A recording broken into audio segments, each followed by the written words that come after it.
welcome us again. We've got three amazing speakers, for today's session in terms of celebrating African culture and heritage. And we will be introducing them at some point.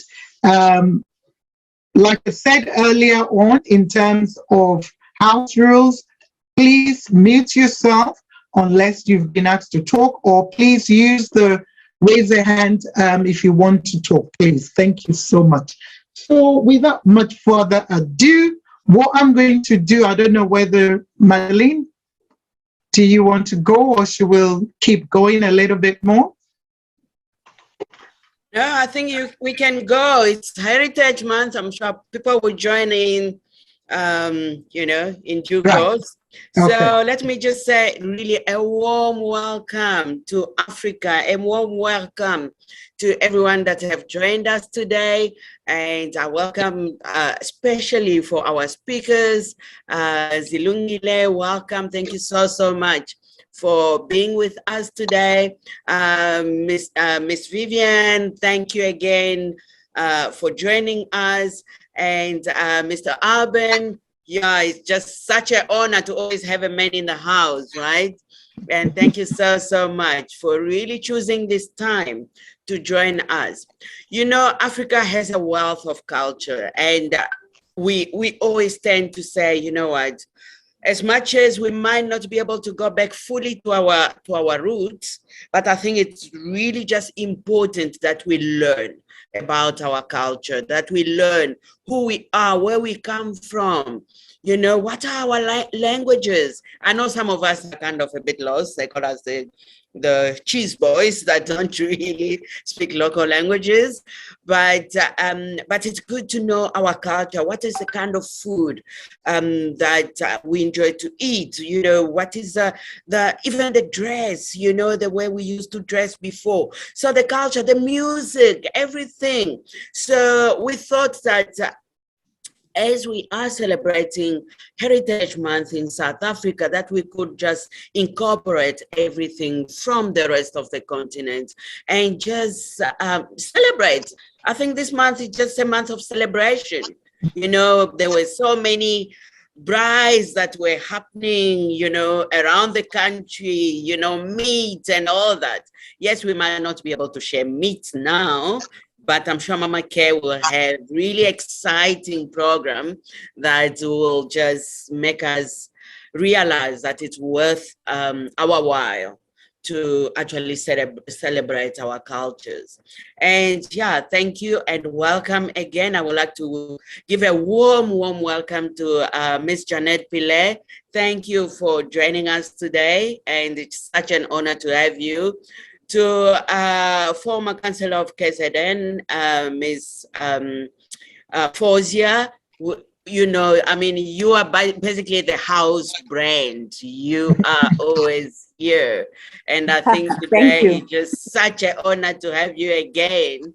And thank you. Yeah, and I'm sure we're gonna hear from you. And yeah, welcome everyone as we celebrate. I know today is the last month of the Heritage Month, but it does not have to end here. This is only the beginning.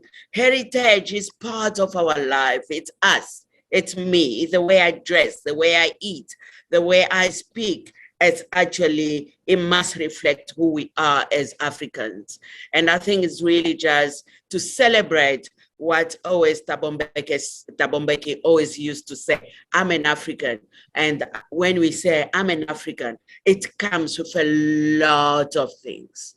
It means a lot that we might not even to fill in a book, even 1,000 pages, it will not fill, because it will mean a lot of things. It means really a lot of things, from the dress, from the food, from the music, from everything that we do, our weddings, our, you know, basically our everything. That's what we are celebrating today, and it's really my honor to welcome you, and I'm sure we're gonna have fun. Thank you so much, and over to you, Mama Kay. So what we're going to do first, because we're celebrating South African Heritage Month, we're going to play the national anthem for South Africa. So if you just indulge us, to do that. So technical.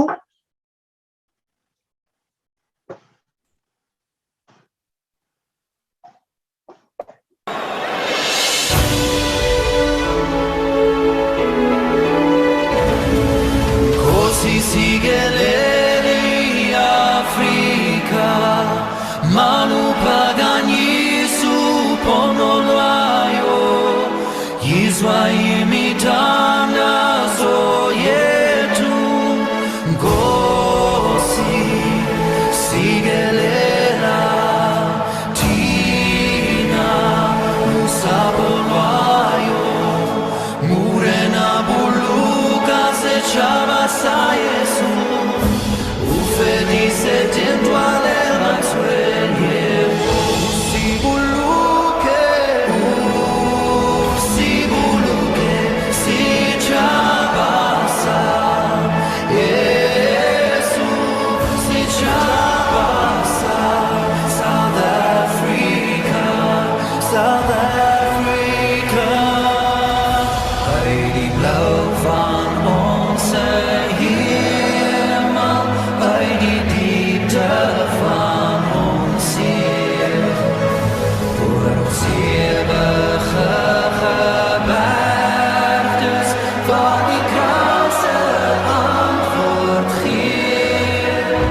sounds the call to come together and united we shall stand.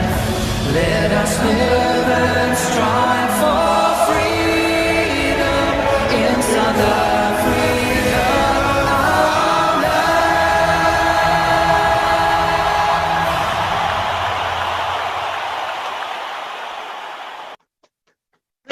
Thank you to all those who joined in singing the national anthem. I think next time we're going to make you read it. So we're going to show it and let you read the text so that way you know. And it's a beautiful anthem, that has Afrikaans in it, and Xhosa in it, English in it, so very diverse, which is what South Africa is. So I'm going to introduce my dear sister first as our first speaker, because she's the one that's got a video on. And in that order, we will start with Zilungile, and then we'll go on to Albain, and then Viviane. So Zilungile, if you could unmute yourself. And let me just tell you a little bit about who Zilungile is. She is Eastern Cape born writer, speaker, activist, and an entrepreneur. She runs and directs FunDza Media, which is a consultancy that provides up-to-the-minute comms, translations, creative writing, marketing, and PR services. Wow. You are welcome, my dear sister. How are you today? Thank you so much, Mama Kay. I'm very well today. How are you doing? I'm very well, can't complain. Oh, has anyone told you your voice is so good for the radio? I hope you do, you're invited onto the radio. Your voice is really, really very good for the radio. And I'm not surprised you're in media at all. So knowing the chat room, you said you can speak 3. Let's start with that first. So which 3 languages can you speak? All right, so I can speak my native tongue, isiXhosa. I speak English as well, and I speak isiZulu. In fact, I think I speak 3 and I understand 6 of the 11 languages. Oh, okay. Yeah. Which ones do you understand? I understand Zulu. Well, it's Nguni language as well. So I speak Zulu, I understand Zulu. I understand Swati. I understand Sotho, Sepedi, and a bit of Tswana. Oh, awesome. Wow. You are blessed. So tell us a little bit more about yourself in terms of what you haven't told us, and then in terms of celebrating African culture and heritage. For you, what does culture mean to you? Thank you so much, Mama K. I'm originally from the Eastern Cape, as my bio suggests. It's one of the, one of the rural provinces in the country where the Xhosa people originate from. I'm a village girl, but from a very young age, I've always had lofty dreams and big city dreams for myself. I've always wanted to do more. I've always had a good relationship with money, so hence why I went into entrepreneurship. I understand the commodity and the commodity of money, the commodity of finance, and I've also loved my people, because without understanding where I come from and who I am, I'm not able to, find expression in the world. So I am a daughter, I'm a sister, I'm an aunt, and if I'm not working, I'm probably at home doing absolutely nothing, because I feel like there's not enough 24 hours in a day. And I'm a woman of Christ, I believe in the divine, and I also believe in the power of my people. I believe that African people, we are so powerful beyond measure. It has been said so many times, and we are in the grand scheme of things, we're in the big conversations. Africa is taking a stand in big conversations, and I'm very proud to see that. I'm proud to have seen it. If the pandemic didn't show us anything, I think we ought to look back at the pandemic. Africa did rise to the occasion when a lot of people thought we wouldn't survive. We came through, and we are embracing the new normal. And yes, basically that is me. I'm an eternal optimist and a philanthropist at heart. Wow, I love you already. I like the fact that the way you said, you're good with money and your power of the people and a woman of Christ. Well done, for what you're doing, so far, in terms of promoting your culture and where you come from. So what role do you think culture has played, for you personally, in terms of who you are and what you're currently doing? What role do you think? All right. I was thrust into my career through the spoken and the written word. And right from the elementary stages, I've always written in my mother's tongue, isiXhosa.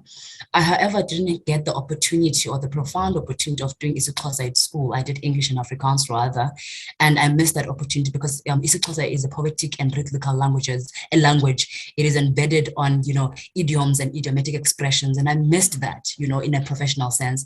So I did a lot of work outside of the classroom to understand my culture, to understand my people, to understand my language as well. So culture for me has played a pivotal role. The principles of my people have been an anchor for my life. They have been a foundation for my life.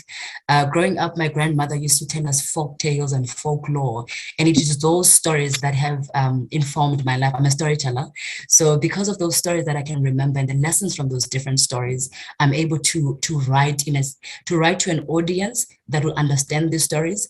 And I'm also proud and to see that African literature is finding expression in Africa. We are finding ourselves in the pages of books. Our language are represented there. Our way of life is represented there. Because, as Africa, we come from a very colorful past, and that colorful past has eroded some of our norms and our traditions. So culture for me in terms of language has played a very pivotal role. I'm a bilingual speaker, so I write mostly in isiXhosa and English. I think in isiXhosa, I count in isiXhosa, I dream in isiXhosa, and I articulate myself well in a foreign language, but it's fine. It's a means of communication. So without those principles of my people, I don't think I would have been the woman that I am becoming. Wow. You are so good. You know what I'm going to even do now before I go into any more questions? Because like you said, you're a storyteller, you're a writer, you're into spoken word. So can you share any of your work with us? Would you mind? No, I wouldn't at all. Okay, let me see. Quickly just share, something you've written, and yeah, please, if you don't mind.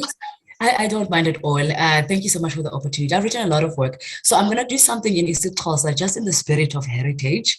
You may not be able to hear this one, but I'm hoping it makes you feel some kind of way. So the piece, just briefly on that, I'm just going to do 2 paragraphs in the interest of time. Ndiyothina xa amaqhwa endiqhwaba imvula zindithwaxa ilanga lendiqwaqwa kuwe ndikhumbula ukuba ndiyathandwa nawe uzungalibali uyathandwa iyothi xa inde indlela esingisa ekhaya indlala indiphethe amandla endiphelele amehlo elele ndibona lozizi kuphele namathi ncamini yolimi ndiyophephela ngeenkumbulo zothando nenkathalo the kum wayinikela wayithumela ndayamkela ndiyophephela ngothando inene intlahla yile sinayo ekudibana kulo umagada ahlaba ngemva nengenasiphako lo wasidalayo yincegu enokuqiqa neliso elogqitha olo lokhozi lweendaba ngoba sinaba singaba siyavana siyakhathala sithandana futhi asiva mahlaba ngoko. Thank you. So I think I'm going to stop there. I really didn't know what you're saying, but you're going to summarize what you said. For me, the sound of the click, is just so beautiful. So summarize what you said there, or whatever it says we're saying.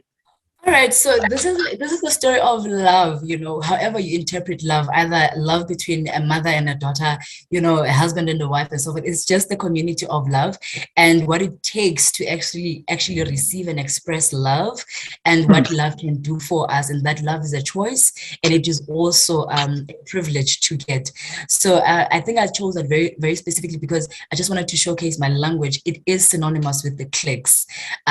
So it's such a beautiful language. I enjoy speaking it quite a lot, actually. Wow. So tell us about the click. I know, Madam Miriam Makeba is one of the people, for me that I love and I've always loved. She lives on forever, Mama Africa, as she was called. She promoted a lot of click songs in our music. So for you, interpret, what's significant about that click, in terms of your language, is supposed to? It sets the language apart. It also sets me apart. In as much as I can be in a conversation with Sotho and Swati and Zulu speakers, there's always that thing that sets the language apart. There's always that tone and tonality that describes the language and the beauty of it. So just to describe isiXhosa and maybe where we come from, isiXhosa means Xhosa means he who is angry, he who is fierce and speaks with passion. So when two Xhosa speakers speak, like there is no mistaking. Obviously, we're going to be loud. First of all, we're going to be very enunciated and a bit animated also when we speak. And it comes with the language itself. That passion. You need that passion in order for you to belt out those clicks, the grizz and the grizz that our tongues possess. And it is such a beautiful thing. I just absolutely enjoy it. I remember I was also in a conversation with a Swati speaker, and with Swati there's the T, everything like T, and it was so beautiful. Okay. Thank you so much, Mom. For all you're doing in terms of promoting your heritage, your culture through your business. Like you said, you're so fortunate that you're able to do this and earn a living as well from it. So well done. And I hope the young ones, are listening to this. So let me invite my dear brother from today, and I'll need you, Mr. Albain, who will now I'll be having a conversation with. Albain holds a degree in political science from the University of Johannesburg, and he's currently the AIP Youth Coordinator and Communications Officer at the Global Water Partnership Africa Coordinating Unit. So Albain Tchangouaip, I'm sure I probably didn't pronounce it well. I need to go to a school for languages. I know, I've owned up. That's one of my weaknesses. So I know my weakness. So Albain, my brother, you're most welcome. If you could just unmute yourself and tell us a little bit more about who you are, Albain. Thank you very much. Firstly, I'm going to apologize for not being able to switch on my camera. My network is very stable, so I don't want to break. But otherwise, so I think you said it all. Albain is a young Cameroonian who resides in South Africa. I've been in South Africa for 11 years now. I've studied here, and one thing I can say about myself is that I'm very passionate about Africa. I'm very passionate about bringing back that identity of Africa, the greatness of Africa that our ancestors have taught us. And yeah, I think that is what I can say. Thanks. Thank you, Albain. So what does culture, though, mean to you as a Cameroonian, and a Cameroonian who is living in South Africa at the moment? What does culture mean to you personally?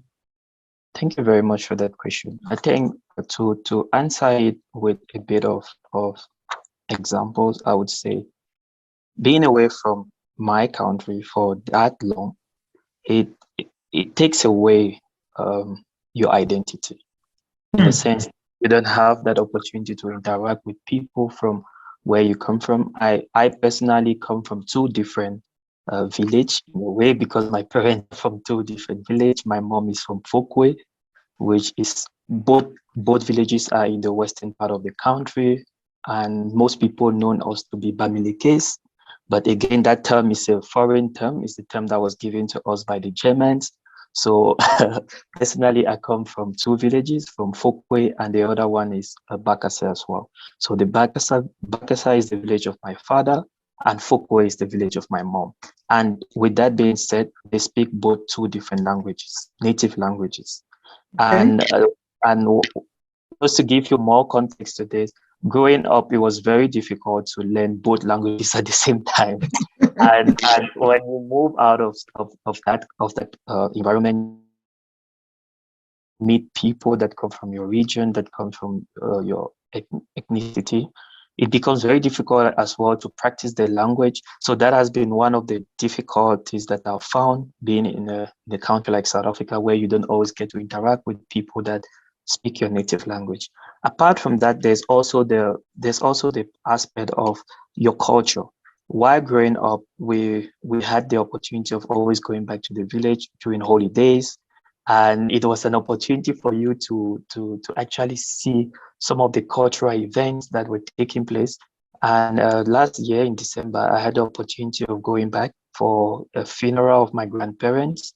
So what we do is that in my culture, when people pass on, after a while, we bury them normally, and then we have funerals that we organize. And this funeral is usually a way to commemorate their life, because in my culture, people don't die, you move on. And the good thing about that is that I'm the successor of my grandmother. So for that being said, so what happened is during this event, the successor of the person who passed on is presented, and the family, it's a form of jubilation and just acknowledging that this person is no longer gone, is now with us. So it's the kind of a continuity of that legacy. So for me, it's about living on, it's about sharing. And for me, culture is really important because it keeps me closer to my roots. It makes me understand why I am who I am and why I have to continue promoting that greatness that our ancestors have built over the time. So yeah. Wow, that is interesting what you just said there. So in terms of your culture and the fact that you're born from two different cultures, by your, in terms of your mom and dad, that, culturally you believe people don't die and there needs to be a successor. So you are now the successor of your grandmother, and there's that legacy and continuity, like you said there. And that is just so fascinating, hearing that. So what role then as a successor, what role are you meant to play, culturally, Albain? Thank you. I think the one question is, this question is really very important because I've been having it over and over again. Just to highlight that, so in my culture, the first thing is you don't become successor of two people. So I'm the successor of my grandmom and my aunt, who passed on in 2018. So again, it is not something that is always done, but for this scenario, both had chose me to be the successor. And by saying that, both women, when they were alive, there were people who were always sharing, there were people who were always gathering, there were people who always wanted to empower others. And I feel like that is something that I've inherited in a way from that. And I always find myself in a situation where I have to not prioritize other, but make other people feel welcome. And that is something I hold very close to my heart in terms of what culture means to me, what that whole process means to me. It firstly means that I always have to be there for other people. I have to be there to empower other people, especially women, because where I come from, they are still very marginalized. They are still they are the people who are being affected by some of the social issues that my community and my country in general face. Wow, that is interesting. So you are a successor for 2 people and 2 females, by the way. So they must really entrust you, and what you're saying, sharing, gathering, empowering others, and making others feel welcome. So kudos to you as a male. That your maternal grandmother, they feel. I mean, they think, wanting to choose you, as a successor. And like you said, normally you're only chosen once. So you are doing very well, my dear brother there. Well done, for what you're doing. So now as a young man, what do you think are some of the problematic cultural practices in Africa? I'm sure, you probably have some as well, from Cameroon and in your culture, or others that you're aware of that needs to be addressed. Yeah. I think on this one, I'm going to talk about one thing that I've been advocating a lot, which is early marriage for women specifically. A lot of this practice is still ongoing in a lot of countries, and in countries specifically, it's still a very common thing. That is one thing that I'm really advocating against. Apart from that, there's also the aspect of access to education, where women are still lack access to education in many of the rural communities of where I come from. And there's also the aspect of female genital mutilation, which is also something that we don't talk a lot, but it's still practices that are being done in some of these communities. And also for me personally, I want to encourage women about avoiding early pregnancy in a way, because it limits you with some of the opportunities that are available based on the stigma that have been built in our communities. So again, that is something that I would really want to see changing. And in that sense, what I've been doing at my own capacity is that I've been working with organizations. Like, for example, I used to volunteer with Africa Matters Initiative, which empower youth across the continent. And I was supporting some programs there that had focused on empowering young women. Wow. Kudos to you, Albain. I'm just fascinated as well with you, in terms of, some of the like you said, the practices, cultural practices at the moment, in Africa, in certain parts of Africa. Let me invite my dear third speaker, who I know I don't too well, and she just said yes, she's going to be here today, and she's doing so much, as well, in terms of promoting culture and heritage in our country. So she is the award-winning safety and security technology officer. She's an entrepreneur. She's the founder and director of Masijabule, which is trading as DrinksOnTapp, which is she's a creative and serial entrepreneur, co-founder for Miss African Culture Top Model and African Traders United. My dear Viviane, Simba, you are most welcome. I know your voice is not too good, but thank you for joining us. And I will just want you to share anything you want to share out of what I haven't shared initially, and then we'll go on to my specific question. So Viviane, if you could unmute yourself. Thank you. Good afternoon to everyone. And I would like to remind Mama K that, yes, that's Viviane, but you was reading about my co-director, Mrs. Beverly Pally, which could not make it, supposed to cover me because I was not well, but I managed to make it. Thank you so much for giving me the chance to that. Yes, culture.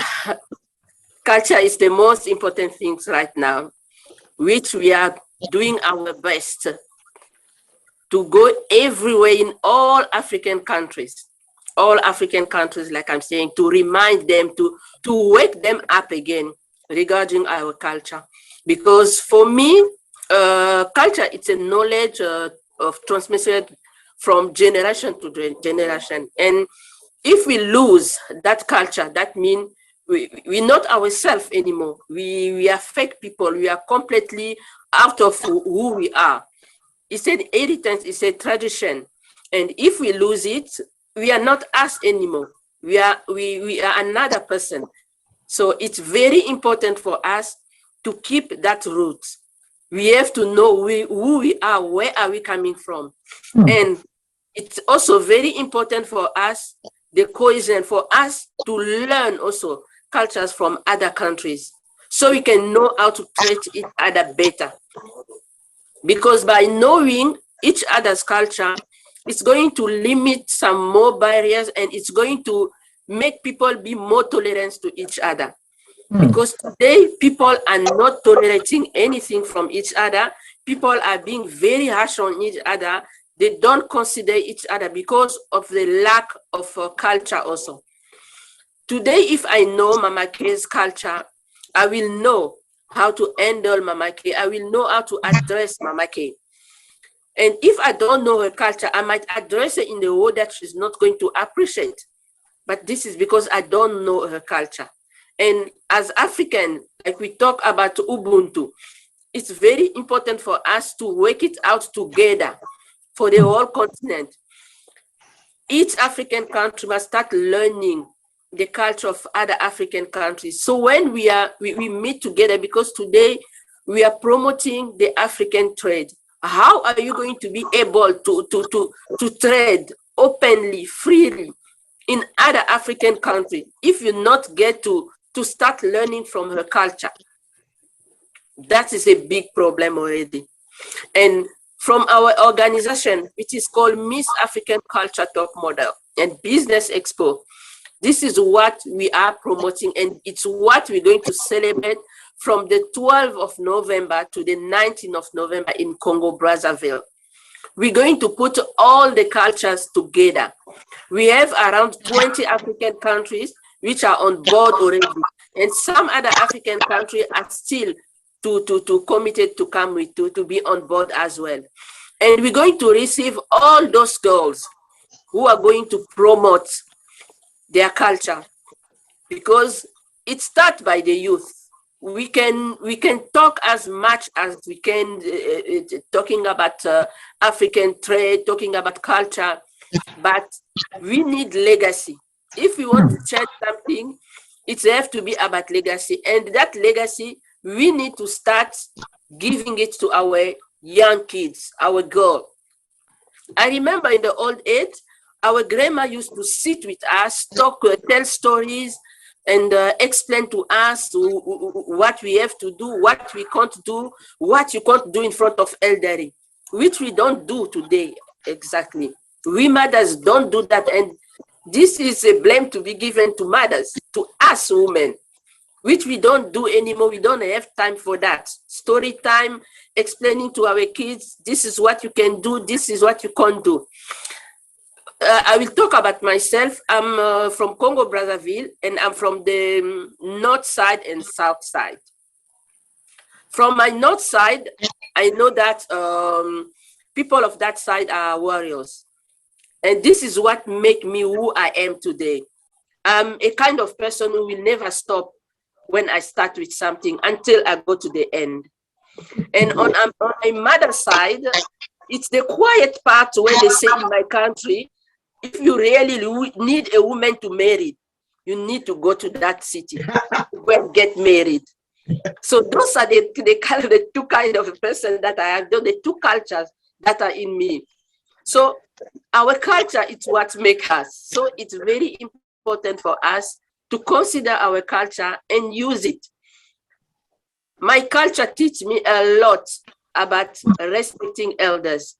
No matter how high I can become, no matter I don't know, you become a president, you become whoever you can become, respect your elderly. And I always know my limits, because this is what my culture taught me. And in November, we are calling every African lady, join us on that day, join us, therefore we can learn from each other. We're going to experience also the different African food.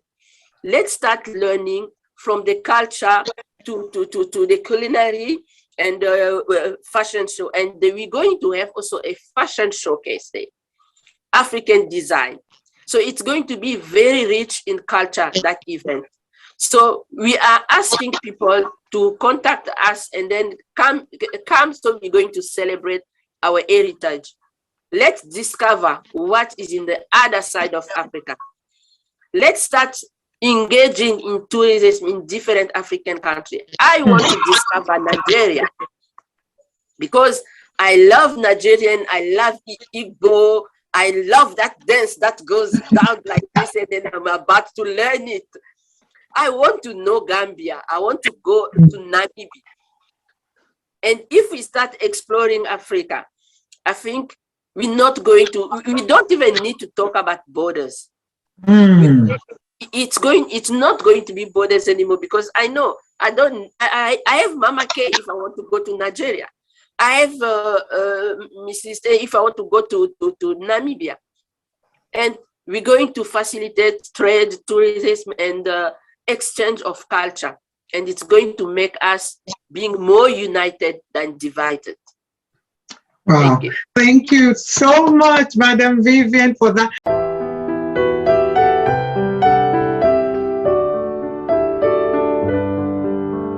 Thank you. Powerful. You know, I'm glad I covered all our three speakers.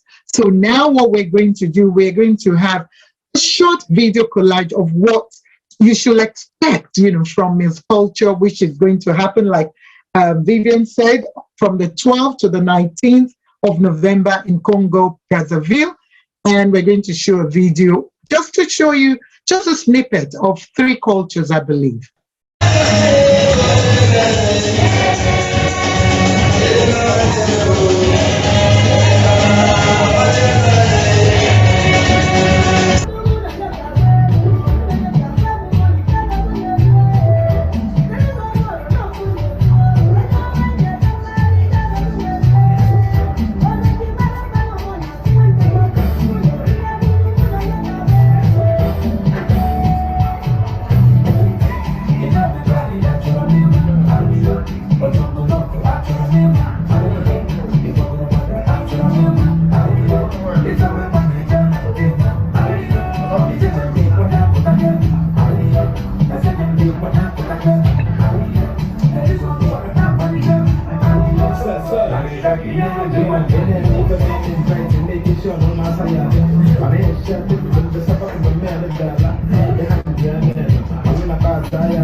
See the outfit the lady is wearing with a necklace, the beads, you know, they're so beautiful. She even has the piece as well on her hair.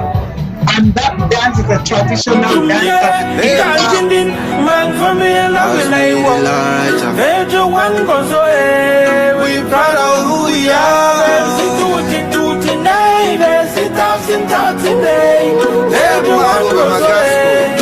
proud of who we are. Me a wandang bagalmo, and I wandang jangman jongo, my brother.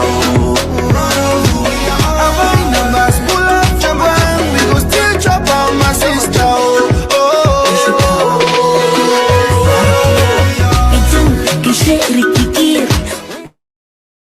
Wow, thank you for sharing that collection. I don't know, Viviane, if you want to say anything about that. I know you've rested your voice a little bit, but I was enjoying myself. When I hear music, I dance. And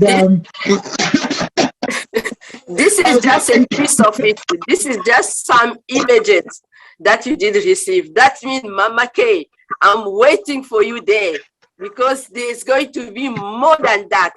This is only 3, but you are expecting more than 20 of our girls. And this is our girls who did not know about culture. They are getting interested on that. They are learning as well. We have also COSA girls who are start learning, because we have also our queen from South Africa who's going to travel to Congo Brazzaville to go and represent the South African culture, and she's sharing both cultures. She's she's a Xhosa and a Zulu, so she's going to represent both culture in Congo, and she's doing her best and researching. And this is the task that we want to give to those young girls. Research who you are. Go and see your grandma if you never visit your grandma. Go and sit with your grandma. Ask questions, then you will get answers. You can't just sit and then think, okay, information will just come out of the blue, or we're going to give you information. It's time for you to research. It's time for you to find out who you are and what is your roots. Those girls are very busy right now, like I can say, getting all the necessary information that they need to go and defend their culture in Congo Brazzaville. We have Gambia, we have Benin, we have Togo, we have Namibia, we have South Africa, we have DRC, we have Congo Brazzaville, we have many of them that I can't start mentioning all of them, but it's a diversity that is going to make us so rich. And other girls will see that and they will copy as well. And this is how we can unite Africa, because it's going to come from the youth. They're going to meet together there and start collaborating, exchange numbers. It's going to help them to start communicating with other young girls from other African countries. Wow. Thank you. Well done. I can't wait. Don't worry. I will try my best. I know I've already got a lot of things, but let's see. Never say never. But yes, it's an opportunity to unite us as Africa, Miss African Culture, which is a Business Expo 2022. And that will be taking place from the 15th to 20th of November. Please link up with Viviane and her team, or through Madeline, to find out more, because yes, we're talking about culture, and this is ways to practice and to see, what is happening. And I'm glad to hear what you said there, Viviane, about, yes, you have an author girl who will be modeling, and you allow the girls to go and research, In that video, you have someone from Nigeria, from Cameroon, so you go and research, what does this dance mean? How do you do this? What do they wear? What outfit does they wear? And those are ways to address some of the bigger problems that we have. I know some people will think, oh, okay, what does that mean to me, as a person? But yes, these are ways to address, xenophobia, racism. How do we learn, from each other? How do we, just support each other, as well in what we're doing? Thank you so much, Viviane, for sharing that amazing collage. Now, let me go back now to one of our speakers as well, Zilungile. If you could unmute yourself. I was just going to ask you, Zilungile, because we spoke earlier on, you spoke so passionately, about various, what culture means to you and how you're using what you're doing as well to promote your culture, which, a mix of, well, in terms of, like you said, you dream, you sleep, you think, Isikosa, you express that.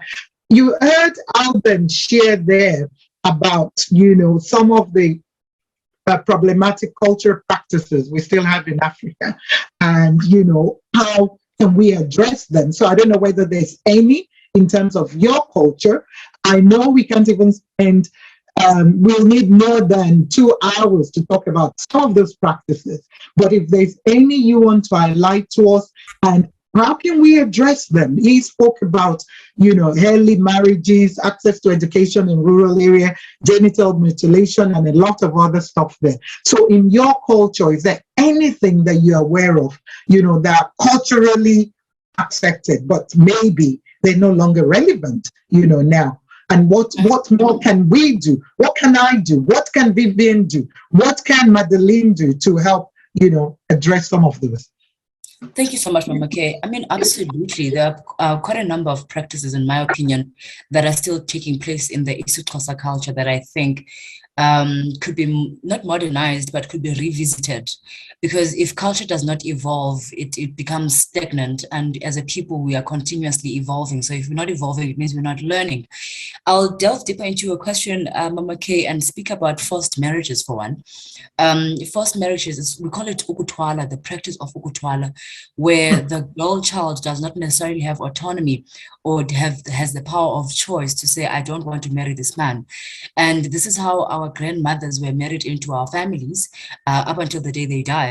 They never had a choice. They had to learn, they had to learn to love their male counterparts that they were paired up with. And this culture, and this practice is still prevalent in your marginalized areas, because I haven't heard of it in the urban areas. So there is a shift that needs to take place, and there are broader conversations that need to be had around it, because I think everyone has the autonomy to choose whether or not to marry a person, And I think another practice, and I can't really speak much to it because I'm a female, but the cultural norm of boy children going to the mountain for initiation. One, I think it's a beautiful rite of passage. I'll not take that away from it. It's a beautiful rite of passage for Xhosa boys becoming men and being taught how to become men. However, what I have noticed, and I'm speaking about this from a spectator's point of view, you have these boy children from the age of 0 up until the age of 17, well-mannered, great people to interact with, you feel safe around them, and the minute they go to the mountain for like 2-3 weeks and they come back and they are re-injected into society, there's a certain kind of behavior that is very common amongst them. And you remember that the Eastern Cape is quite a big place. There's quite a big behavior that is common among them. And I don't love it very much. And I don't think a lot of people love it very much. And that is not to take away from the beauty of the practice itself. That is not to take away from the beauty of a boy going through a rite of passage, becoming a man and learning from other men how to be a man and getting back into society and practicing to be a man. I don't take away that beauty. And men are so lucky in the regard that they have this space that they can go to for 2 weeks to just be men, to learn from other men. As women, as Xhosa girls, there's not a forced rites of passage where we can go for 2 weeks and interact and learn how to be a woman. You navigate it, And I think also it cuts across the Xhosa culture and in many other cultures in Africa. Gender patriarchy, gender is still a big thing, and patriarchy is still a big thing. You still have gender-specific roles. And I suppose those roles are necessary for us to have some form of order and continuance in the way that we do things. But I think those also could be revisited, because we're no longer living in the Stone Ages. We're living in the 21st century. So if we're not evolving, really, it means that we are not growing as we should. So I think those two things for me, forced marriages and the rites of passage for boy children, those two could be revisited. Right, thank you, Zilungile. So Viviane, I don't know whether Notombi, I saw your hands raised up again. I don't know whether that was from the last one. If it was it, Notombi, just very quickly before I get Viviane. Yes, Ma'am K, that's why I agree that we need to start looking at placing the multiple realities and lived experiences of African people at the center. That's why we need to start challenging our institutions of higher learning to start recognizing the embodiment of an African person and what an African person stands for. Because believe you me, some of these cultural expectations are more damaging to men than what we think. And I have seen that in my research. I have seen men who would literally break down in tears, elderly men, because society has labeled them as failures, as problematic, because they cannot meet the Eurocentric definition of manhood that came with colonialism. Now we need to go back to the drawing board, and we need elderly people in our society, in our Black communities, to start telling us about what is a Black woman within the African context? What is a Black man within the African context? Without always being led by your Freuds and your Marxist views about how the world should be, but in actual fact, start not redefining, but going to not regressing also, but igniting who we are. So thank you, Mama K. Wow. Notombi, you are just spot on. I really, would want to go on and carry on from what you said there. But what stood up for me in terms of what you said was, that some of our cultural practices is more damaging for our men, and we really need to hear them and bring in, the elderly people, who have experienced. And I will really be interested in that, your research, please, at a later date, if we could share it. But let's hear now from Albain first, as a male speaker, and I'll just want you to round up, this bit based on what you've heard and some of what we've spoken about. And as a man, an African man, and especially an African man who left Cameroon and is now in South Africa. So just anything you want to share in terms of what has been spoken about now. No, I think the speakers have mentioned it all. And it's really important to have these views and to continue speaking out about all these issues, because one thing is that from my takeaway from most of the comments is that, the men, we shouldn't always look at the men to make the final decision. Women have an important role to play in communities, and from where I come from, women are I use the expression with inverted commas, the boss of the household. No matter what the man has to say, at the end of the day, I personally believe that women are the anchor, are the one who make a household. And on this note, personally, I advocate for more investment in the education of women, especially young girls. And obviously, I would talk about young men as well, but especially young girls, because they have a huge contribution to do in terms of economic growth, in terms of development impact. I speak here from a development aspect, from a development point of view. And some of the data available from the United Nations Development Program Gender Inequality Index shows that by investing in women, it actually increases the gross national income of countries.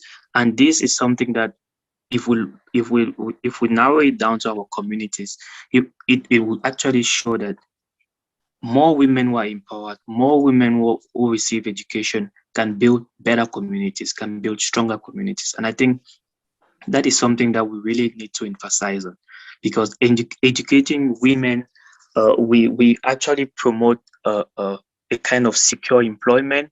We kind of promote higher wages in household. And again, these are all things that we need to have to be able to provide better education to young men and women.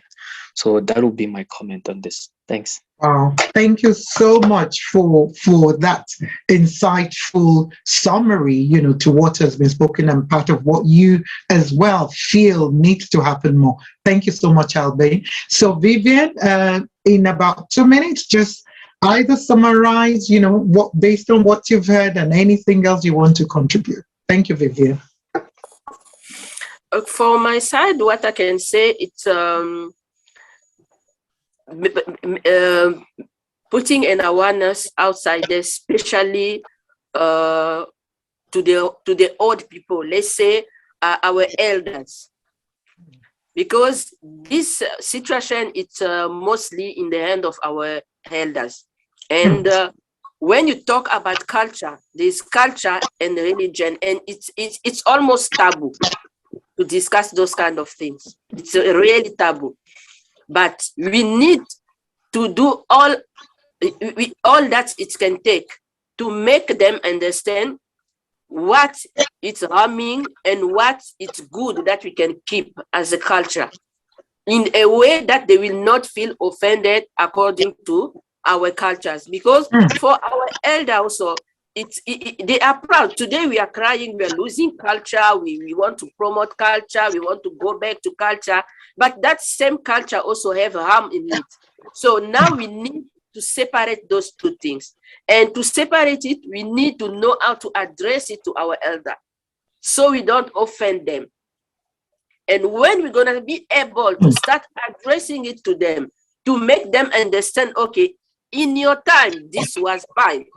But in this time now, this is not fine. You are harming.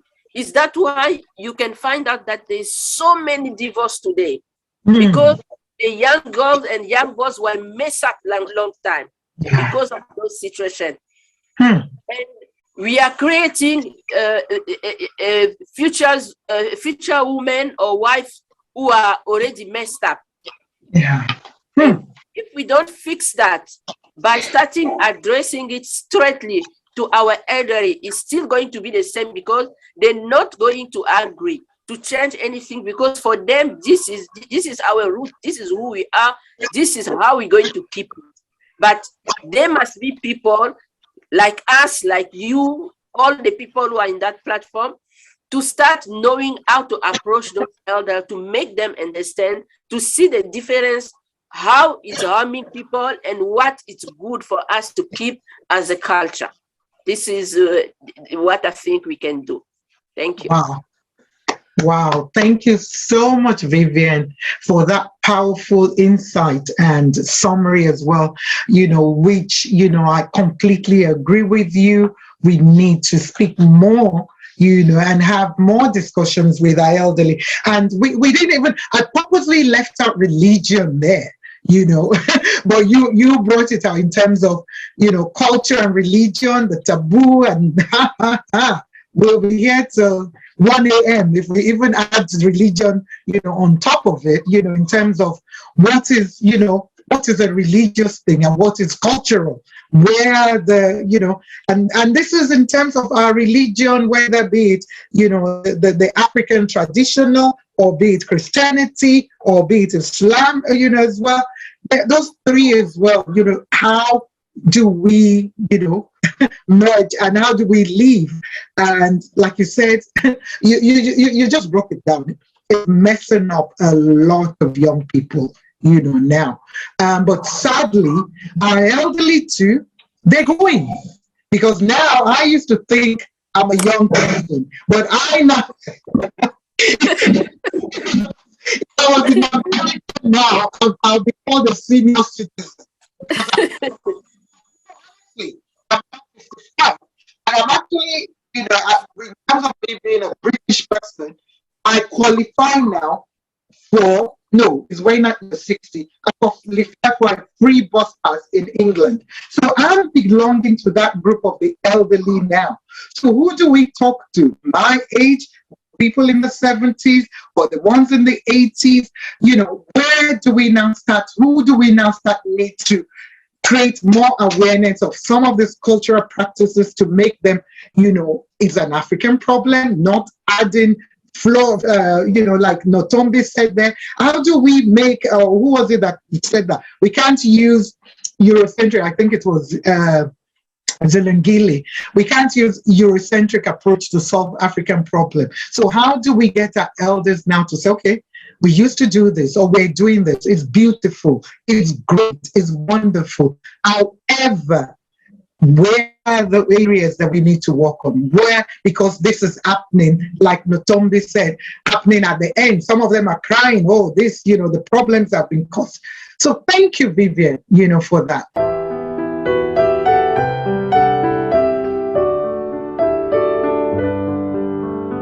I'll give you one very, very, before I hand over to you, one that for me, I still saw 2 weeks ago.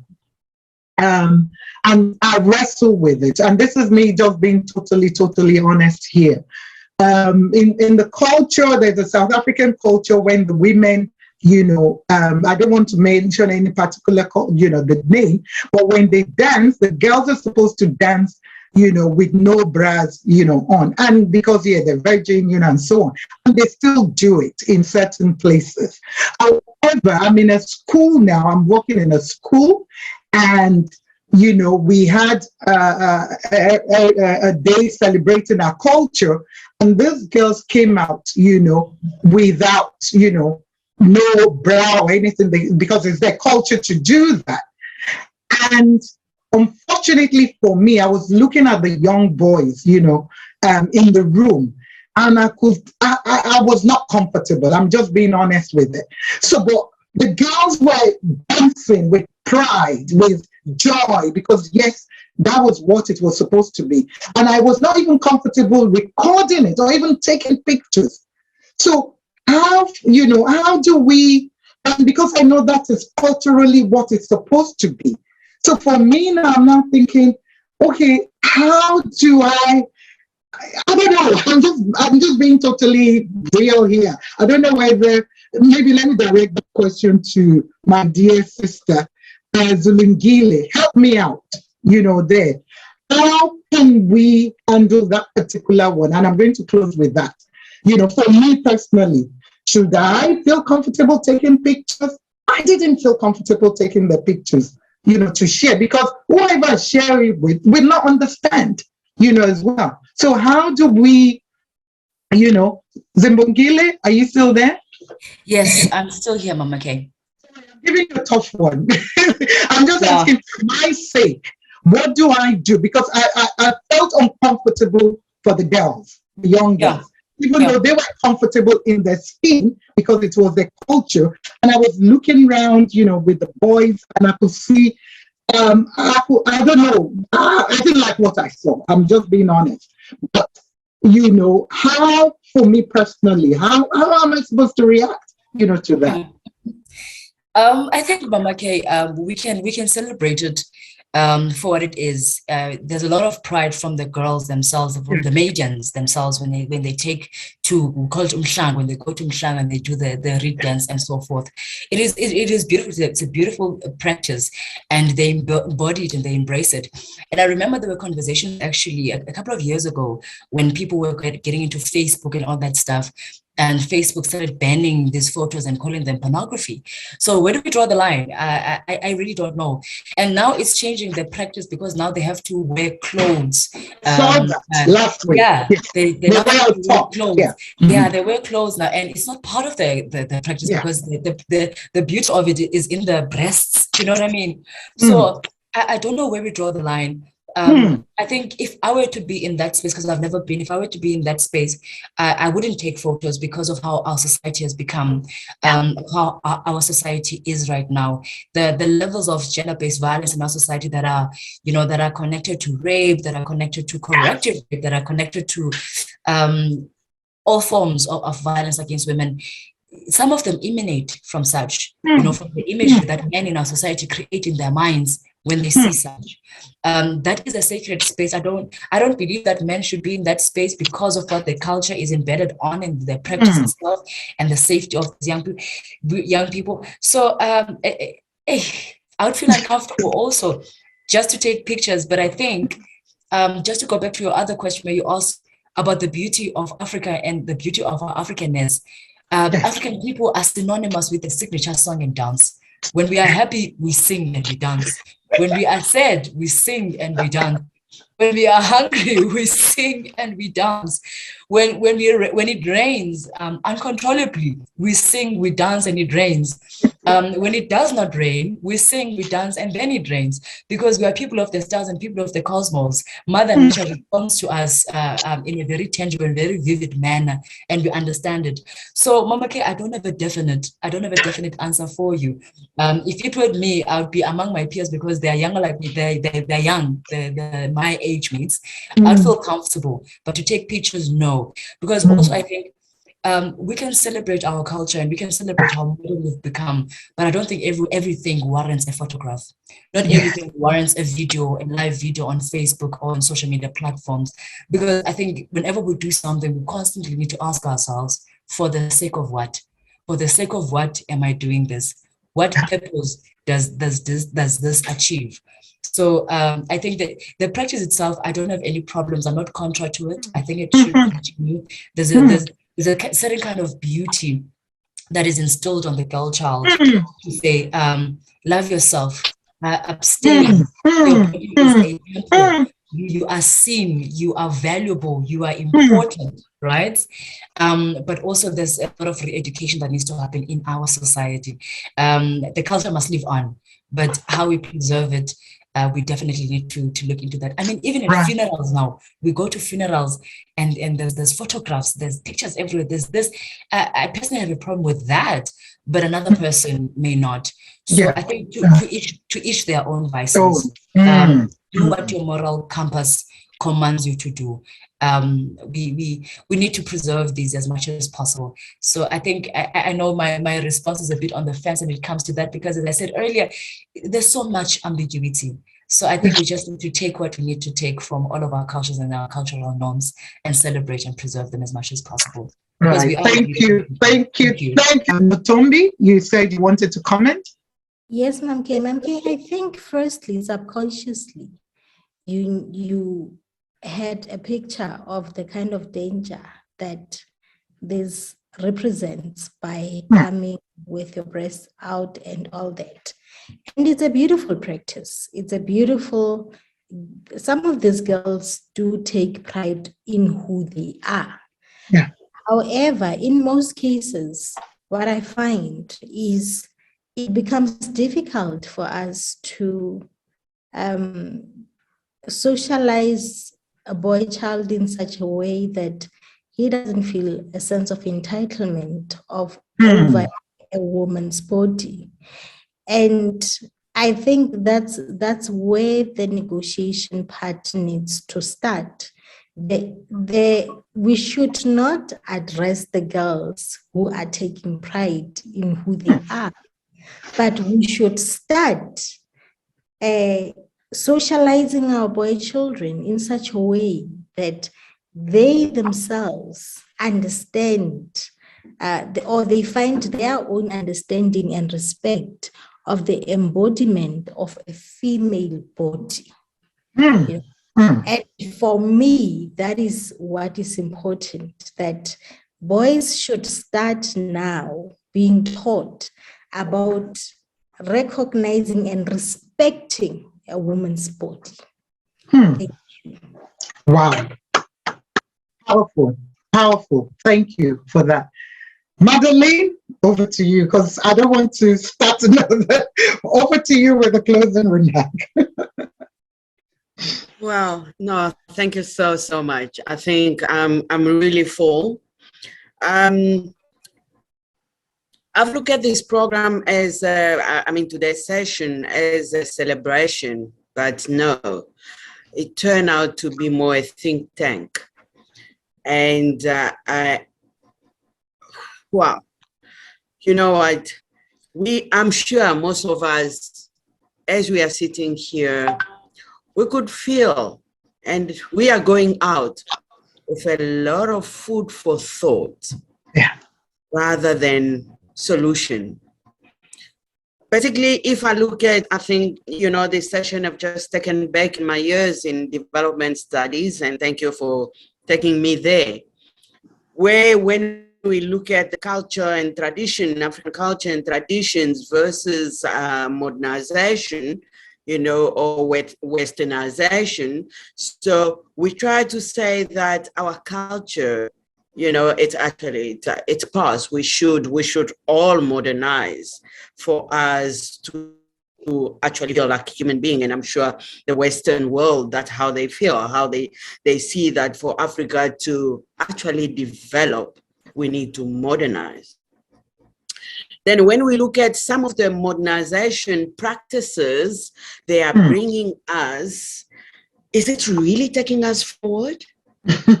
And when we compare them with our tradition, then we say, which one really can take us forward? Is it the modernization, the westernization, or our own African cultures? And I really don't think in this platform we do have the answer. Yes, we all try in our own individual corners to try and embrace what we think will take you, me as individual forward, and leave behind what I think that I do not agree with.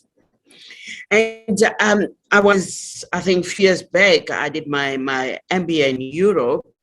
And again, during this Heritage Month, or they have a session where every country represented, you need to say something about the culture in your country. And for me, I presented the Zulu culture, you know, about the breast, the female breast, and all of that, like we are talking now. And in the European point of view, this was like abuse. It was like, you know, lack of respect. But when you look at now the European or Westernized lifestyle, it's almost the same. It's like topless women, you're at the beach, you only have your top and just, you know, a bikini, basically 90% of women's bodies out. And that is normal for them. So where do we draw the line? Ladies, I have no answer. And I don't think in this platform, thank you, Nontombi, for really bringing the part of your research that you are doing. I will also one of the consumers, when you finish it, I would like to really just read what you came up with, because there's just so much. We're looking at the gender-based violence, and we are talking the same culture and saying, you know what, do we believe that the culture is perpetuating the gender-based violence? Some of the facts are showing yes, but some of the facts are saying, you know what, to some extent, we cannot basically erase our culture because of certain consequences. Then again, as we were sharing here today, I'm sure there is a lot of education needed, not only for women, but for young men. Like Nontombi and Zilungile have alluded, you know, to some of those issues. It will take you know, the society, all of us, to bring awareness of how do we need to live together without harming each other, without men finding a reason, every possible reason, to harm a woman, you know, simply because it's a woman, or because we are practicing our culture. You know, by, you know, the example that you gave, Mama K, of the school, and yes, that is beautiful. But then, unfortunately, you know, when we analyze the way the society is going and all that, that starts becoming an open door to some kind of ill consequences to our bodies. What we were supposed to celebrate, we were supposed to really celebrate our bodies. But unfortunately, the consequences, is that the way we are living? Is it the modernization that have brought now people or men to open up their minds that women's breast is no longer a beautiful thing? Or whenever I see women's breast, I might say, I want to press it, I want to, you know, to suck it, I want to juice it. You know, we don't know what's going on in our mind. Shall we give up our culture because the society now start looking at our bodies as, you know, as a toy that I want to play with? Or shall we give up our culture because, you know, it's no longer, you know, suitable for our society? Yes, and I think it's Nontombi or Zilungile that has mentioned that, you know, the culture need to evolve because human beings are evolving. To what extent must we evolve? And I think it's through that, you know, evolution that we can look behind and say, some of us, including myself, actually have forgotten a lot of practices from my culture because of this evolution. To what extent? Where do we draw the line? Yes, I agree with you, Mama K. Maybe it's something that we need to think about, how we can bring together stakeholders that actually are doing this part, are working around this area so that we can inform each other, because definitely there is a disconnect between the culture and the reality of life. Like you felt comfortable to see those young girls, to come topless in class. So there is a disconnect. Yes, this is culture, but our modern society, is it really compatible, for those two aspects of our lives to live together? Or how do we reconcile so that it can be acceptable?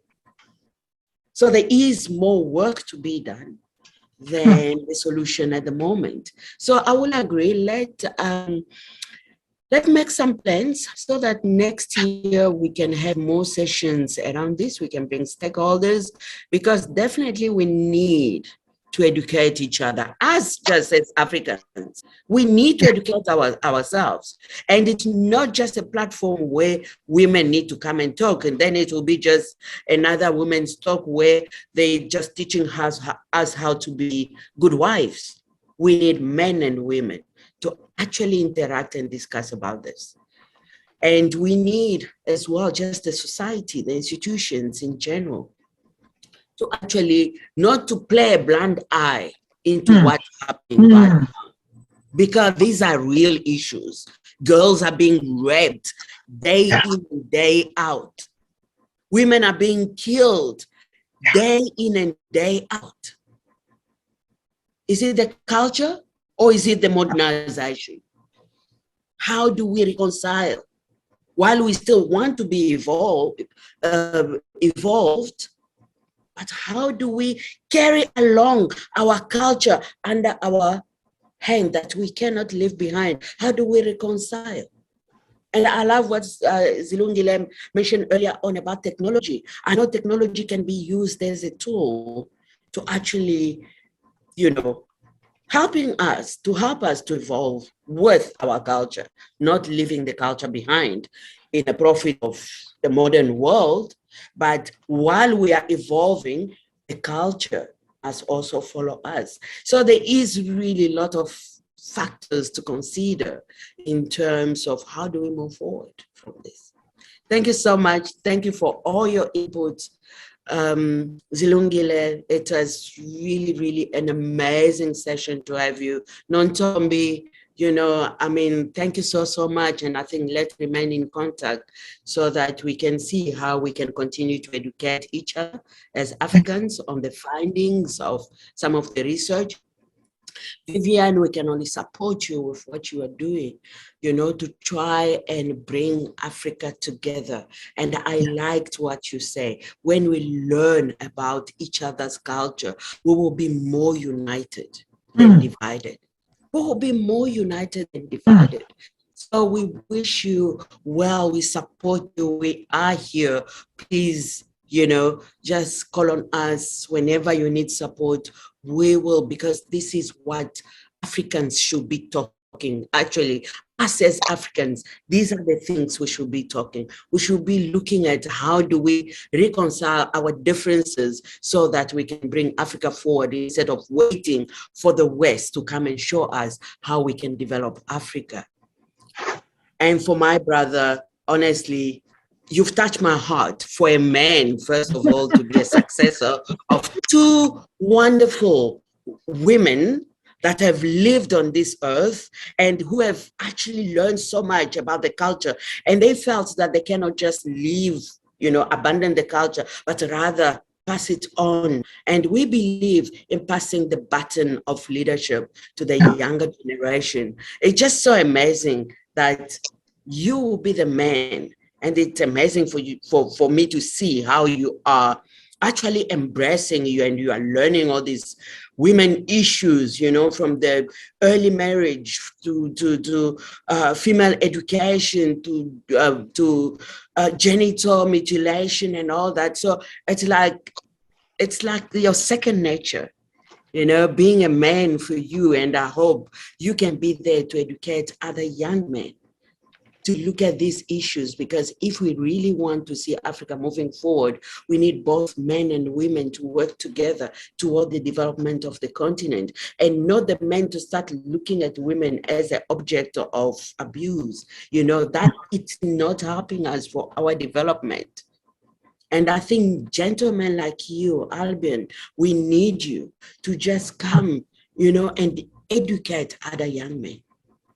So thank you so much for this session that really turned out to be a think tank and leave us with so much to go, you know, to go think about. And, you know, and maybe the next time that we meet, we'll bring more solutions than questions. You know, I really hope so, because there's really just so much around this that we need to learn. And for me, for me, this was like a full session at university, because these are the topics that we don't hear them anymore, right? So I've learned so much, and thank you so much for feeding my mind and my soul and my spirit, even, you know, on how we can. This is us. This is our culture. This is who we are, and we have to find solutions to that. And I like what Nontombi said. Unfortunately, the Eurocentric approach will not going to help us to solve the issues that we are discussing here right now in this room. That will be us, ourselves. We need to find a solution to this. So thank you so much, Mama K. All right. Thank you, Madeline, for that. Yes, that mentorship program, you know, we always talk about how do we bring the young people in? Who are you mentoring? Who are you lifting up? You know, so this is a mentorship program that Leading Women of Africa is doing, and they want your support. So Cindy will share the details. So if you need more information about it, please go to the chat room, or you can get in touch with Madeline or Cindy, and they will send you more details. So I'm going to just say, I think Madeline already said thank you to all our wonderful, powerful speakers, you know, for, you know, your contribution, you know, in terms of what you shared. And yeah, I enjoyed. I think this is one of my bits that I really, really enjoyed. I'm being honest with you. I've enjoyed all the other sessions, but yeah, not finding solutions is fine, but getting us to think deeper, to search within us. Madeline already said so much. I don't want to go into what she said. Victorine, welcome. Iris, you're welcome. Yes, okay. She's saying she needs more information, you know, about how to contribute as a mentor, so somebody can follow up with her on that. And yeah, just to say thank you to our wonderful speakers, Zilungile, Albain, and Viviane. Thank you. Round of applause. Thank you, thank you, thank you. And we need to have more conversations. So we will be looking into having more conversation about this, because not necessarily about us, because yes, Madeline knows I've got my hands full.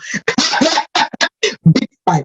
However, we can be the platform, you know, to help bring people for us to talk and find the right people, you know, to take it away with, because they're issues for me that has an effect down the line, you know, that we probably don't look into, and we think, culture, tradition, you know, what is it? But they are deep. They are really, really deep. And we really need to go into them to start looking. It's not just, yeah, us singing, us dancing, but yeah, what can we bring? The beauty in our culture, what we know about our food, our music, like Madeline said at the beginning, our landscape, you know, a lot of things. So, but then there's all those deeper things. I'm glad somebody like Notombi is doing a research, and you know, I've gotten a number so that I can get findings about what the research is saying. Who else should we bring onto the table? Connect with Madeline. And thank you, really thank you to our 3 speakers for an amazing session. In closing, I just want to give you 3. I normally don't do this, but I just want to hear from you 3. So I will start with Viviane. In closing, 1 minute, just, you know, anything else you want to say, or how you're going to take this away with you. So Viviane, just 1 minute. If you can still talk. I know she was struggling earlier. Viviane, can you still talk? Yes, I can Okay. still talk. I'm trying, madam. All right. So I'm just 1 picking up. minute. Yeah, very quickly. Yeah, no, I thank everyone, and I think all of us, we went with information, we learn new things, and also we discuss things that can help us also to sort our matters. What we need to do is just to keep pushing African to be to communicate more. So we're going to be able to solve our situation instead of expecting other people to come and help us. And by putting ourselves together, by sitting on the same table, this is how we're going to sort African problem. So let's start here. Let's start discover the rest of Africa and embrace Africa. All of us sit on the same table, like in the Mbongi, like they used to do at the old time on our grandpa. Thank you. Thank you, Viviane. Merci beaucoup. Thank you so much. My dear brother, Albain, my next door neighbor, all the way from Cameroon. That was Viviane from Congo. So all the way from Cameroon, Albain, do you want to just summarize? I know you've already shared your takeaway, but let's hear your voice again. Thank you so much, Ken. I would say it was really important for me to be part of this conversation, because I think we're changing, we're growing, and we're looking at modernizing, or not per se modernizing, but solving critical issues. And I think having both genders part of the conversation is really encouraging. And to come back to this, to the theme of this event, which was about culture, again, I would say it's very important to invest in culture, especially the younger generation, because by doing that, we're preserving the future. By doing that, we're preparing them for the realities of tomorrow. And as Africans, we have that responsibility to promote our culture wherever we find ourselves. So thank you so much for this opportunity. And I wish my connection was a bit better so that I could switch my camera on. But thank you again for the opportunity see your to be part of it. My brother. Thank you, everyone. Take picture. We got to say thank you. And not because of your connection, you had to use voice, but thank you. Thank you for indulging me. Thank you. God bless you. Okay, last but not the least, my dear sister, Zilungile, we're going to close with you because, you know, this is about us celebrating Heritage Month in South Africa. And you're joining us, you're a South African, joining all the way from South Africa. So, and I want you, maybe you have that poem for us. You could close with that poem for us. If you don't have, no pressure. So, okay, it was such a beautiful event. I'm so honored to be here and humbled. Thank you so much for inviting us. And if you have events of this nature in the scripts of the future, please consider inviting me again, even if I'm coming in to be an interested spectator. So thank you so much. I think I'll close with, when we took to the streets of our dreams, we prayed faint-heartedly in the quiet of our esteems. Our vision for our future in the mind's eye we had already seen in yesterday night's tease in a dream of an impossibility, so it seemed. Our freedom demanded that the education we received would indeed unfreeze the parts in our beings that were tamed, chained, due to the nature and texture of this thick, rich, non-edited black skin that embeds our inner beings within. As we marched forward, controlled by passion, blinded by anxiety and the yearning of our souls released from the cage of the slave master, pouncing his arrogance around in our very land. Noche safunga asoze sinyamezele ewe kuzinginzi kodwa namhlanje kunamhlanje mazibuye masisweni sililima yembumba yamanyama sinyothula ulamvila lweminqametho enkululeko baqhele amaqaba ukufana siqule saltangatha phude manikiniki iphupha lethu lidala. Thank you so much. Wow, you're making me want to cry with goose pimples here. Yo, thank you. And thank you to everybody for, you know, a powerful session.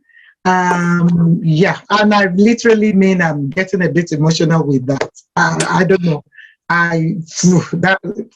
Yeah. So thank you. God bless you. and God will keep using you and everybody else that is in here, whether you have faith, don't have faith, whatever faith, Muslim, Christian, traditional, or whatever. I pray that, our legacy of trying to practice Ubuntu, being the village, showing love, peace, unity, continues, through culture, heritage, business, whatever else we're doing. Thank you. Wow. Thank you so much. Thank you, Albain. I don't know. Yeah, I don't know what to say about you, young man. We need more of you. So please, Madeleine, we have to have more men, like you said. Yeah, we already agreed that anyway. So we need to have more conversation with, having our men, on board coming here, and where they don't feel, future female is not saying we're excluding our male. Thank you. And thank you, Madeleine, for this platform again. And bringing us all together and for us to be sharing this. If you want more information, Leading Women of Africa, they have a Facebook page, they have YouTube page, and so on. For me, with Bold Moves Africa, the edited part of this will be shared on our online TV program called Impact Africa. If you want to see it, just go like our page. I've just written something there, so I didn't share the link, sorry, but you could look for Bold Moves Africa Facebook page, like it, and you'll be getting notification, and our YouTube, so you will get the edited version of this. So right now I'm just going to close. We've only got about 4 minutes to 7. I know we're supposed to do after party from 6:30, but this was important session for us. So I don't know if there's anyone in, especially the new people who've joined that wants to say anything else. Now we've officially closed. I had plans for the after party, but you have to wait till the next one. I think that good invitation. Yeah, that summary with the poetry by the word, spoken word by Zilungile, for me, that's the after party performance and everything else. So thank you. Please, Zilungile, I want to have you back. Madeleine, we need to have her back, a few times to give us those. No, I'm serious. We need to have you back, if you don't mind. Just I want to hear more from you with some of your words, your spoken words, please. So yeah, anything else? Okay, I'll definitely be here. This is my home now. Awesome, thank you. So Faith said, thank you, Mama K. Thank you, everyone, for this wonderful meeting. Indeed, it's a powerful one. One Love Africa. Thank you, Faith. You didn't tell us where you're joining us from. Where are you joining us from? And Victorine, let me see who else hasn't spoken. Faith. Joining from New Cape Town. I'm originally from Okay, awesome. So awesome. Thank you, Faith. And Victorine, where are you joining us from?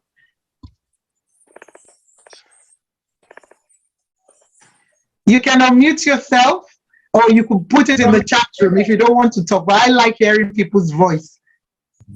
I'm joining from Nigeria. From Nigeria. Oh, thank you, Victorine, all the way from Nigeria. Thank you. I hope you've enjoyed the session. So Viviane has to go now. No problem. You're excused, Viviane. But before you go, Viviane, I want you all in the chat room to, in your language, just say thank you, whatever that you have to. 3 things I'm going to ask you to do in your language: to say thank you, to say I'm making it up as I go. Thank you, and you need to tell us what language it is. You might even decide not to say it in your language. Feel free, it's okay. So say thank you, say please, and say I love you in your language in the chat room. So, but you need to tell us what language, whatever that language is. It's impossible, but you need to tell me what language that is. So you need to tell us what language that is. So thank you. Remember, I said thank you. Please, Nkosi, whatever you need to translate. So I'm not seeing anybody typing. Come on. We want to say I love you. How do you say I love you in your language? Victorine, I don't know what language you have or you speak. rather. So can you say Matonda? Okay, Vivian. Okay, it's Kosa. Thank you. So Mama K, I don't know what to say in my language. What do you mean? What's your language? I don't know what to say in my language, Mama K. Language. Okay, let's do this now. What's your language? Mine is Gujarati and I haven't spoken it. So you don't know how to, okay, go and research how to say thank you then in your language, in that language. Go and I don't know how to say thank you in my language as well. So I'm giving you an assignment. Okay, now I can see Zilungile. So I don't know what you said. Can you read it out for us, please? Oh, okay, so Nkosi is thank you. Please is Ndicela. I love you is Ndiyakuthanda, and it's in isiXhosa. Ndiyakuthanda. Oh, you see, I didn't even know that was what it was. You see, yeah. I'm learning as well. I hear that. Ndiyakuthanda. Okay, I love you. Okay. Victorine, do you want to say I love you in your language and you tell us which language that is? Unfortunately, I don't know how to write my language that much. I know more of Cameroon. I'm a Cameroonian by birth, but I'm a Nigerian, so I don't really know how to write Nigerian languages much. But I've written something, Dalu, in Igbo. Dalu, which is Igbo. Thank you. Okay. Dalu. Okay, here we go. Vivian said Matondo. I don't know what that means. Vivian, maybe she's gone, but she was supposed to tell us what it means. Matondo means thank you. Okay. Matondo means Muzula Beno. Let's know. I love you. Ah, Muzula Beno. So, did I say it right? Yes, Muzula Beno. Ah, love you, Muzula Beno. Dalu, Nkosi. Okay, what other language is Azafazia? Okay, Azafazia, can you say something in Afrikaans or another language? Let me see. Afrikaans, you can say something. Thank you. How do you say thank you in Afrikaans? So let's see. How do you say thank you in Afrikaans? Danke, thank you, bye, danke, bye, danke. That is, thank you very much. Thank you, Notombi, for answering us here. So thank you. So how do you say I love you in Afrikaans? How do you say I love you? You don't need to type it. You can either type it or mute yourself to say it, because I won't even know how to pronounce it. So let me not share. Aha, you see, I can't.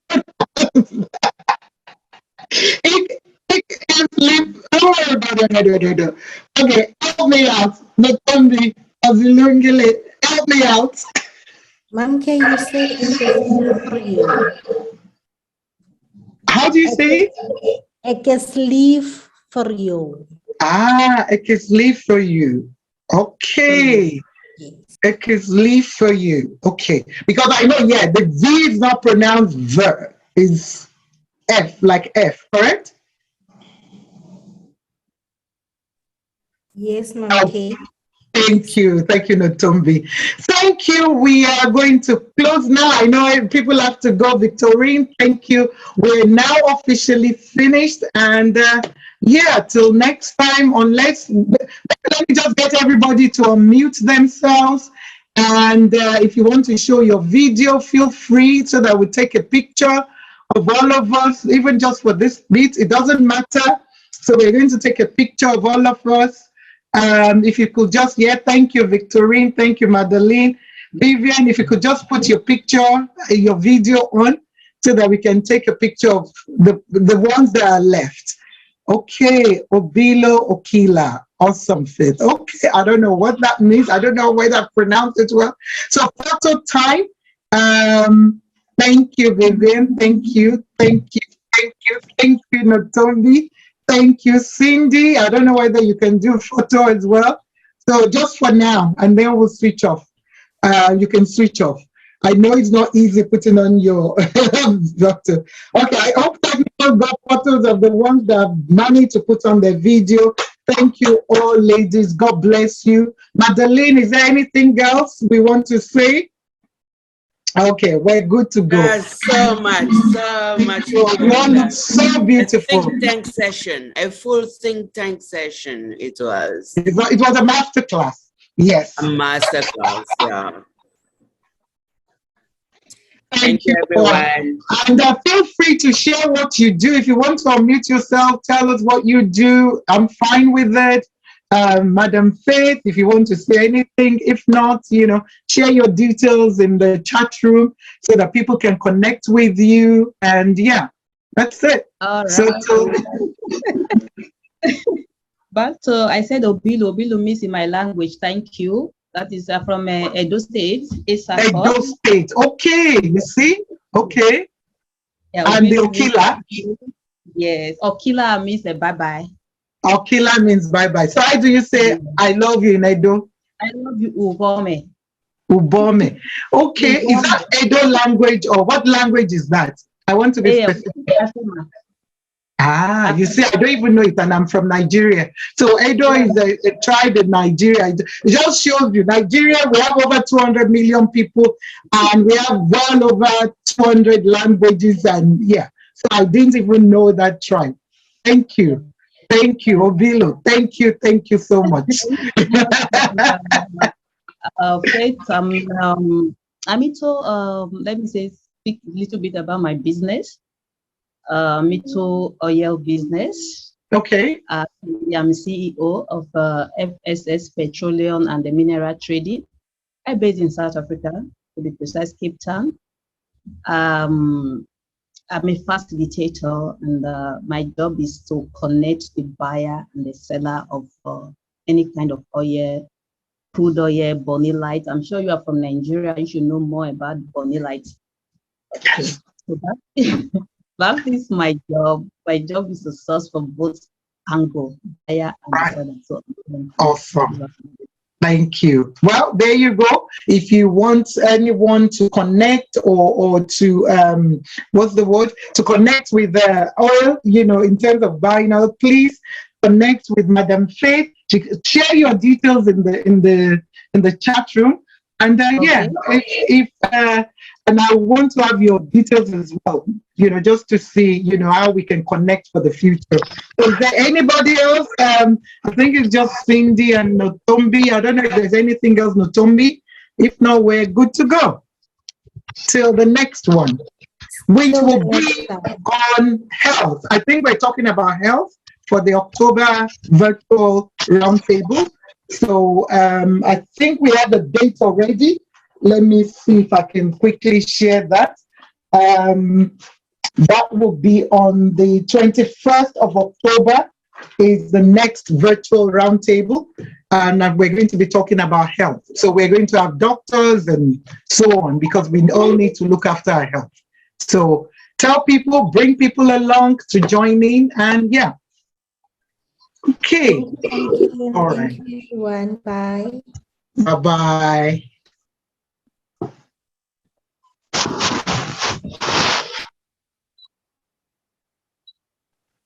Bye-bye, everyone. Bye. Bye, Madam. Thank you so much.